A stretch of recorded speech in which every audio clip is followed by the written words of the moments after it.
Rabbi covers Israeli sports from basketball to soccer and many more. For hard-hitting opinions and thoughts, the Sports Rabbi Josh Halickman gives it all. All right, Sports Rabbi Josh Halickman back here, of course. This is the Sports Rabbi Rants show on YouTube, episode number 500, or for you it's episode number 1. Because we are now on YouTube, yes, YouTube channel for the Sports Rabbi, and of course also podcast, sportsrabbi.com.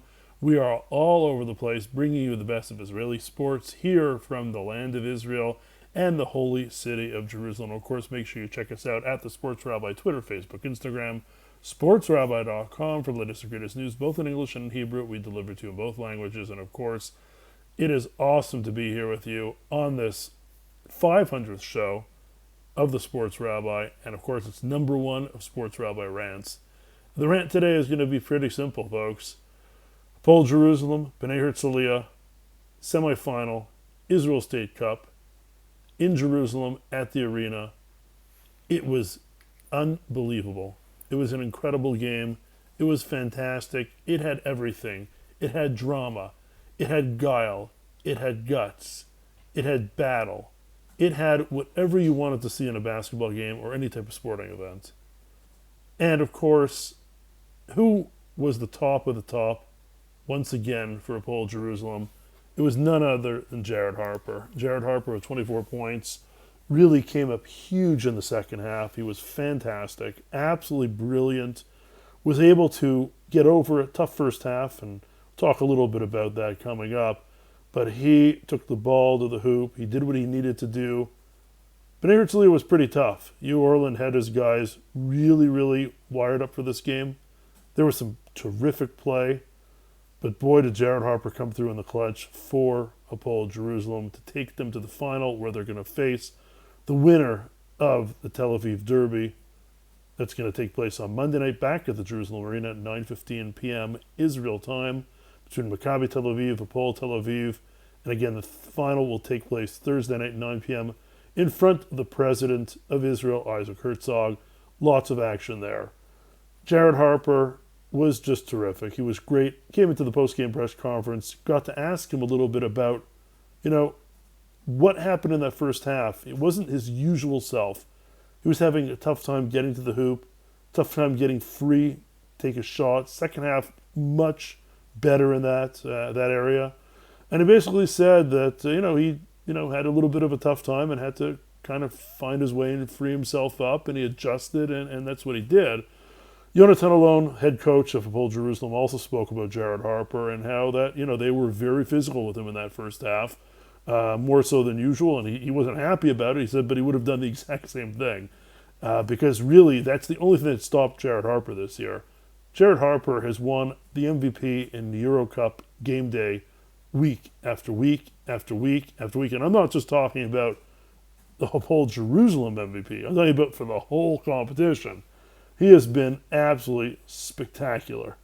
This is the same Jared Harper that, of course, played for Auburn, played for Valencia last year, got to see him play against Real Madrid in Madrid last year when he had a game-tying three-pointer to send the game into overtime in EuroLeague action. So that was pretty cool. It's the same Jared Harper. The guy is cool as a cucumber, and you can see from the picture that he is just, very expressionless a lot of times. And he was sitting there in the press conference very quiet and answered the questions, didn't really crack a smile, didn't go up, didn't go down, keeps everything level-headed with him. And he spoke about, the game itself, why they were able to win. And he talked about that it was just, really a team effort. And they stayed together as a team. And everybody, top to bottom, really put in a good effort. And he pointed out, of course, Austin Wiley, who made his return to the Israeli basketball scene. He had been out for a number of months with an injury. Played in the Euro Cup game this past week, some sparing minutes. Did not make a very big impact. Yonatan Alon wanted him back in. He wanted him to play. I asked the coach about how difficult a decision that was for him to decide to bring in Austin Wiley pretty much cold, right? He hadn't really played in Israel for months. Jeremy Morgan, who had been terrific for the team over the past, at least month or so, really both ends of the floor, both defensively and offensively, had been terrific. He had really been the catalyst. He had been the glue guy. And I asked him how difficult the decision was, and he said it was tough. It was a tough decision that they had to really sit down and think it through and what was best for the team. But ultimately, he wants and he needs Austin Wiley to be a big part of this team. And he wanted him to play, and he was going to have him play. And then he also spoke about how the fact that Jeremy Morgan plays the 4, which is a position that, truthfully, Hapoel Jerusalem has plenty of other players, primarily Israelis, that play that position also. So he knew he was covered in those areas. And that ultimately led to his decision to play Austin Wiley. Now, he didn't have a huge offensive game. He hit the 2 big free throws at the end to give Jerusalem a 3-point lead that they ended up winning, 89-86. But he made a couple of deflections, a couple steals, was able to grab some rebounds. I think he finished the game with 9 rebounds.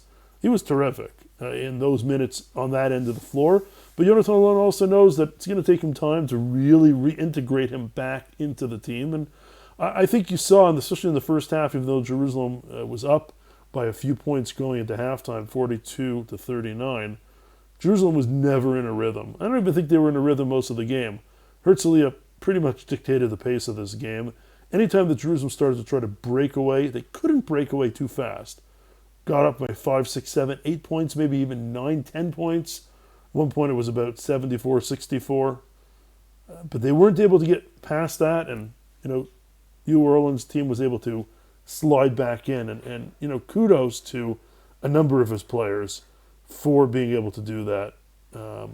They were terrific. Xavier Sneed, big 3-pointers. Jimmy Clark, Chris Silva, fantastic. Xavier Sneed, New Orleans really spoke about him after the game and gave him a lot of credit, a lot of tremendous credit where credit is due for the amount of effort that he put in, especially when he had been injured at the start of the season. The war was going on. He stayed there, rehabbed, didn't leave the country. And it was tough. He really gave him a lot of credit for that. And credit really is due. Xavier Sneed was fantastic. Spoke really nicely after the game also at the post-game press conference. Said when I asked him about, if there could have been something that they could have done differently. At the end of the day, he said, there were just so many little things that went on. And you're going to have to go back and watch film and probably dissect that film. There were so many little things that could have gone this way, could have gone that way. And he was right, and New Orleans spoke about the same thing. It was this, it was that. There were small moves, there were small details. And that's what wins and loses games at the end of the day, especially in basketball, especially in a game like this. But, could he put a finger on one specific moment?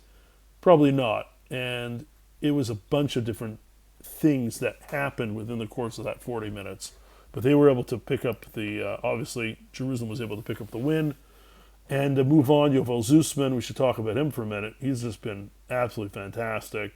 He's really improving as a player, and as Jonathan Alon said, he is not even close to reaching his potential. And I got to agree with him on that. Yovel Zusman is still just developing. And it's crazy to say because he's been around the block for so many years. I remember interviewing him and calling him Yuval and not Yovel. Of course, Yovel means, Jubilee or 50 years. I remember standing in the corridors of a Cologne arena when he was so young and just interviewing him after a game, and he was just making his, kind of his debut for Maccabi Tel Aviv. And, here he is as a seasoned veteran, mature player, pretty good stuff. It was a classic game. One point that I have to bring up here before we let you go is that there was, the Basketball Association said that there was about close to 6,000 fans in the arena.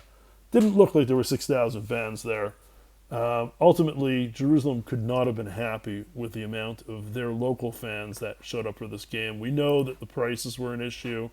We know that there were a lot of complaints about that, and they weren't able to sell tickets, which is unfortunate because people really missed out on a big game. We know that the final is going to be sold out. It's going to be Jerusalem either against Maccabi Tel Aviv or Hapoel Tel Aviv. So there's no question it's going to be a sellout. If they play Maccabi Tel Aviv, there's going to probably be a majority of Hapoel Jerusalem fans there. If it's against Hapoel Tel Aviv, it'll probably be 50-50.